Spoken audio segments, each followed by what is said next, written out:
સ્થાનિક સ્વરાજની ચૂંટણી પૂરી થઈ ગઈ હતી, તેના પરિણામો પણ સામે આવી ગયા હતા. તેમ છતાંય બનાસકાંઠાના દિયોદર તાલુકામાં હાઈ વોલ્ટેજ ડ્રામા હતો એ ખતમ થવાનું નામ નહોતો લઈ રહ્યો. એક બે નહીં પરંતુ ત્રણ વખત પ્રમુખ અને ઉપપ્રમુખની વરણી કરવા માટેની જે ચૂંટણીનું આયોજન કરવામાં આવ્યું હતું તેને રદ કરવું પડ્યું હતું. એટલે સુધીનો હાઈ વોલ્ટેજ ડ્રામા હતો કે એક સગર્ભા જે ગર્ભવતી મહિલા હતી તેમની ડિલિવરીની તારીખ હતી, તેઓ સવારથી લઈને સાંજ સુધી એમ્બ્યુલન્સ સાથે ખાટલે સૂઈ રહ્યા. તેમ છતાંય ચૂંટણી મોકૂફ રાખવામાં આવી. હવે આ તમામ પોલિટિકલ ડ્રામા વચ્ચે આજે ફરી એકવાર પ્રમુખ અને ઉપપ્રમુખની વરણી કરવાની જે ચૂંટણી હતી તેનું આયોજન થયું હતું. આ ચૂંટણીના આયોજનમાં એવું કહેવામાં આવી રહ્યું હતું કે આટલો બધો જે સમય લગાવવામાં આવી રહ્યો છે તેમાં ભાજપ દ્વારા સામ દામ દંડ ભેદ કરવામાં આવશે અને ક્યાંક ને ક્યાંક કોંગ્રેસના જે નેતાઓ છે તેમને પાડી દેવામાં આવશે. ભલે કોંગ્રેસ પાસે બહુમતી હોય તેમ છતાંય બની શકે છે કે ભાજપના પ્રમુખ અને ઉપપ્રમુખ બને, પરંતુ આ તમામ જે અટકળો ચાલી રહી હતી એ અટકળો ખોટી સાબિત થઈ છે અને દિયોદર તાલુકા પંચાયતના પ્રમુખ અને ઉપપ્રમુખ કોંગ્રેસના જ બન્યા છે.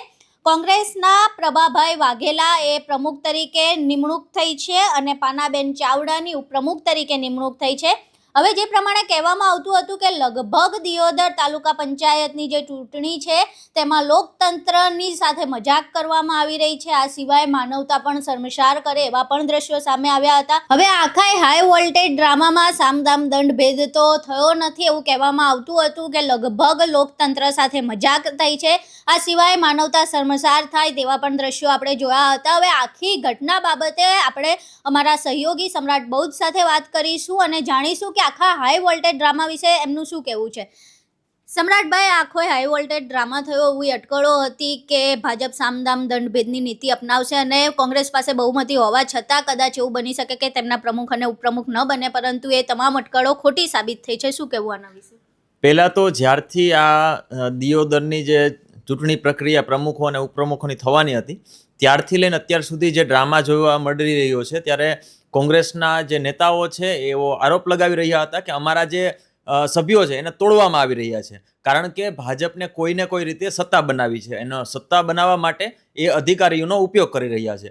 25 તારીખે જ્યારે ચૂંટણી પ્રક્રિયા હાથ ધરવાની હતી ત્યારે ભાજપના જ આંતરિક નેતાઓ ઝઘડ્યા અને તેના આધારે જે અધિકારી છે, ચૂંટણી અધિકારી છે, તેણે આ ચૂંટણી રદ કરી. એ સભાને રદ કર્યા બાદ ફરીથી એમણે તારીખ જાહેર કરી કે 27 તારીખે અમે 11 વાગે આ ચૂંટણી પ્રક્રિયા શરૂ કરશું.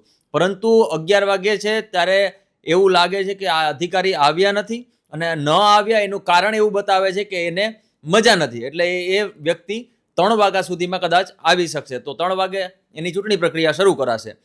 એમ છતાં પણ કોંગ્રેસના નેતાઓ અને ત્યાં સુધી કે એક મહિલા હતા, ગર્ભવતી હતા, કે જેમને 27 તારીખની તારીખ આપવામાં આવી હતી ડિલિવરીની, એ મહિલા પણ ત્યાં ડૉક્ટરની ટીમ સાથે હાજર હતા. અને જે રીતે તમે કીધું કે ભાઈ માનવ શર્મસાર થઈ છે, એ ઘટનામાં ક્યાંક ને ક્યાંક એવું લાગે છે કે ભાજપને માત્ર ને માત્ર સત્તા હાંસલ કરવી હોય એટલા માટે આવી રીતે કાવરા દાવા કરતું હોય એવો પણ આરોપ લાગતો હતો. પરંતુ 3 વાગે છે, 3:30 વાગે છે, 5 વાગે છે, તેમ છતાં પણ ચૂંટણી અધિકારી આવતા નથી અને બીજા અધિકારી છે એ આવીને બહાર એવું જાહેર કરે છે કે ભાઈ હવે આ ચૂંટણી અહીંયા અત્યારે યોજાશે નહીં, કારણ કે ચૂંટણી અધિકારીને વધારે મજા નથી, એટલે એને એડમિટ કર્યા છે. એટલે આ સાથે એવું પણ મીડિયાના મિત્રો એવું કહેતા હતા કે અમને પણ એ અધિકારીને મળવા નથી દેતા. એ અધિકારી જ્યાં હોસ્પિટલમાં દાખલ છે એ ત્યાં પણ એને મળવા નથી દેતા, એને ત્યાં સુધી કે એને વિઝ્યુઅલ પણ લેવા નથી દેતા. એટલે ક્યાંક ને ક્યાંક એવું લાગે છે કે માત્ર ને માત્ર આ ડ્રામા હોય, એ પછી આ ચૂંટણીની તારીખ ફરીથી આજે નક્કી કરવામાં આવે અને અત્યારે કોંગ્રેસના પ્રમુખ અને ઉપપ્રમુખ બન્યા. આ સાથે ગેનીબેન ઠાકોર હોય કે ગુલાબસિંહ રાજપૂત હોય, એ તમામ લોકો આ જ આરોપ લગાવી રહ્યા હતા કે અમારા જે સભ્યો છે એને તોડવામાં આવી રહ્યા હોય તેવો આ દાવો કરી રહ્યા છે. સાથે સાથે સામ દામ દંડ ભેદ પોલીસની જે નીતિ છે, જે નેતાઓ પોલીસને હાથો બનાવીને જે રીતે સામ દામ દંડની ભેદની જે નીતિ અપનાવે છે તેને લઈને પણ આ જે ચૂંટણીમાં જે કોંગ્રેસના સભ્યો છે એને તોડી અને ભાજપમાં લાવી, જેથી કરીને જે તાલુકા પંચાયતની ચૂંટણી થાય ત્યારે ભાજપની બોડી બને અને ભાજપને સત્તા મળે.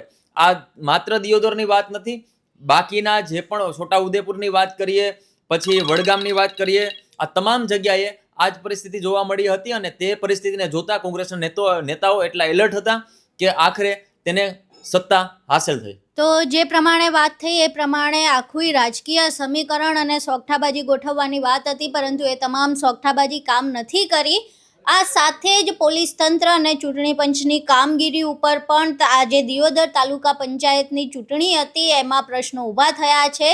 જે પ્રમાણે ચૂંટણી પંચ અને પોલીસ તંત્રએ સ્વતંત્ર રીતે કામ કરવું જોઈએ, પરંતુ ક્યાંક ને ક્યાંક એવું લાગ્યું કે પોલીસ તંત્ર અને ચૂંટણી પંચ સ્વતંત્ર રીતે કામ નથી કરી રહ્યું. હવે આ ઘટનાઓ જે દિયોદરમાં જોવા મળી એ ફરી આખા રાજ્યમાં જોવા મળે છે કે કેમ. પોલીસ તંત્ર પર જે આરોપ લાગે છે તેના ઉપર પોલીસ તંત્ર કોઈ પ્રતિક્રિયા આપે છે કે કેમ, અને ચૂંટણી પંચના અધિકારીઓએ જે પ્રમાણે કામ કર્યું છે, જે પ્રમાણે ચૂંટણી પંચના અધિકારીઓના જવાબો આપણને જોવા મળ્યા હતા.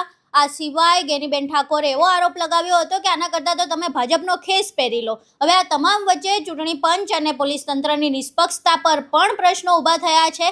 આખી ઘટના જોયા બાદ જે પ્રમાણે દિયોદર તાલુકા પંચાયતની ચૂંટણી થઈ અને ફરી એકવાર કોંગ્રેસના પ્રમુખ અને ઉપપ્રમુખ બન્યા છે.